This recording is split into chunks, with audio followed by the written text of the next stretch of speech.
Hello plant people, how are you guys doing today? If you're new around here, my name's Ashley. I'm a soil scientist, and yes, I was holding up a pair of boxers in the thumbnail. You are welcome. This video is probably going to surprise a lot of you, but it's in preparation or in excitement of the new ebook that I officially have released. So there was a ton of blood, sweat, and tears put into this, literal tears, but I've designed a DIY at-home garden soil testing system that lets you document and walks you through all the different tests you can do at home. So not only do you not have to purchase anything crazy for a lot of these tests, they're a ton of fun to do with children, and you can actually do them year after year in order to track your progress in your soil. So pretty exciting stuff. It'll work for container soil, it'll work for ground soil, you name it, it's going to work fabulously for you. But I thought, what a fun way to kick this off, but with a soil microbe test, and probably the most bizarre one, but truly the only safe one you can do in your garden at home.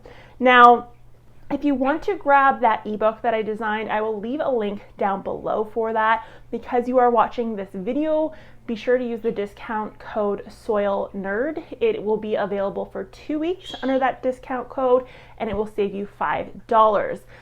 If you've been snooping through my description, you probably also have realized that I have a Patreon now. So if you sign up on that Patreon, there is a $9 set point or $10 set point if you're Canadian, and that will give you access to a further discount on top of the $5 discount. So you have to sign up on Patreon to get that detail. Also, on that Patreon account, if you sign up for like the $2, the bottom of the rank one, you will have access to all my videos that I edit and just the rough copies of everything without the fancy thumbnails and titles for you guys to access before they're released. So you guys go check that out. The reason for that was because a ton of you had actually DM'd me, emailed me, or left comments saying that you want to support the channel and you want to help with the purchasing of a microscope for the channel, which I want to get a professional one, so obviously it's going to cost a fair bit of money. It's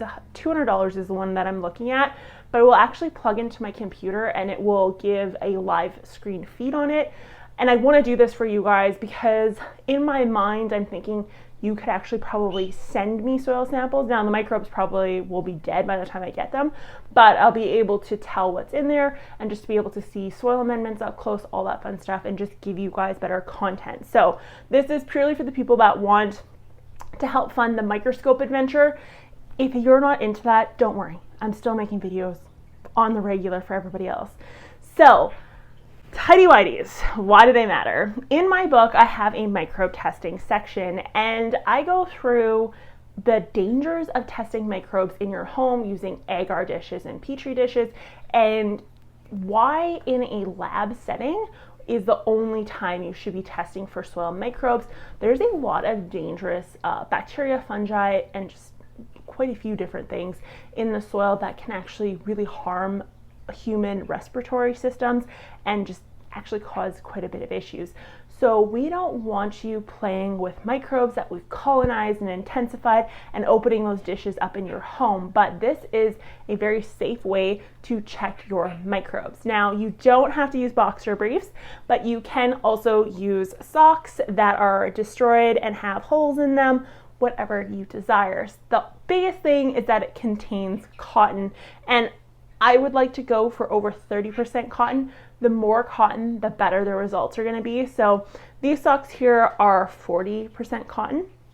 So I'm going to be using these. Now, depending on how scientific you want to get, I go into this a little bit in the book as well.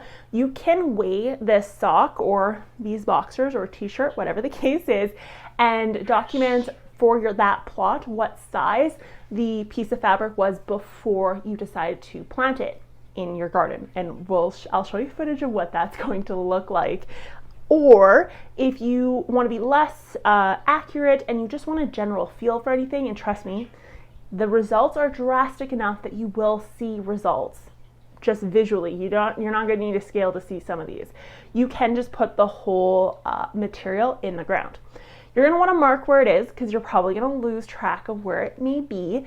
But as you want to test your microbial activity, see how the soil is doing, you just have to dig it up, give it a quick look, give it a quick measure, let it dry out first, and then give it a quick measure and determine how much of this material has disappeared.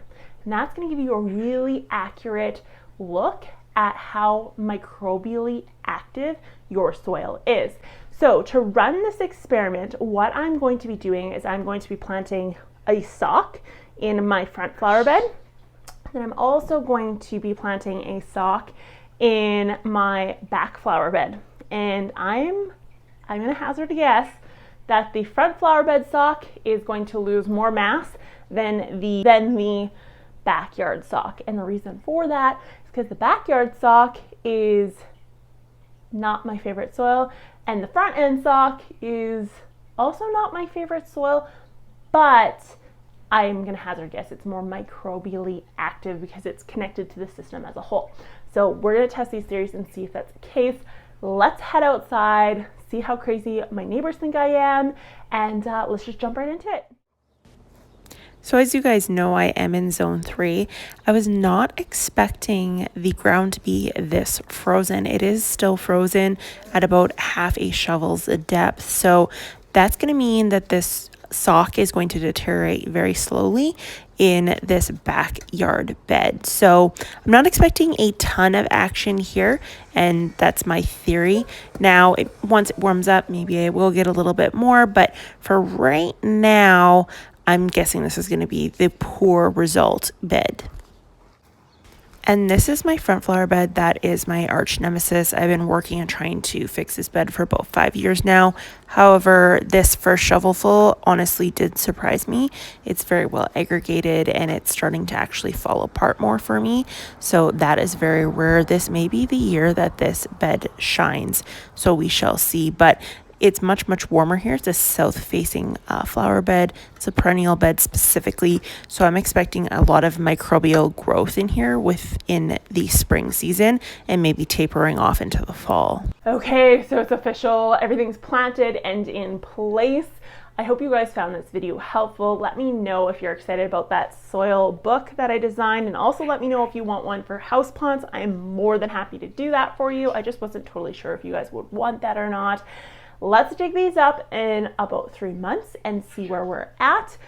That'll bring us right around when it's time to start putting plants in the ground. And then I actually want to rebury them if there's anything left of them, which I think there may be. And then I want to recheck them in 3 months again, just to show you what cold Canadian soils act like and how sometimes they're not microbially active when it's this cold outdoors and everything's still dormant. I will talk to you guys next time. Be sure to give this video a thumbs up, share it with someone that you think would believe this is funny, and I'll talk to you guys next time. Bye!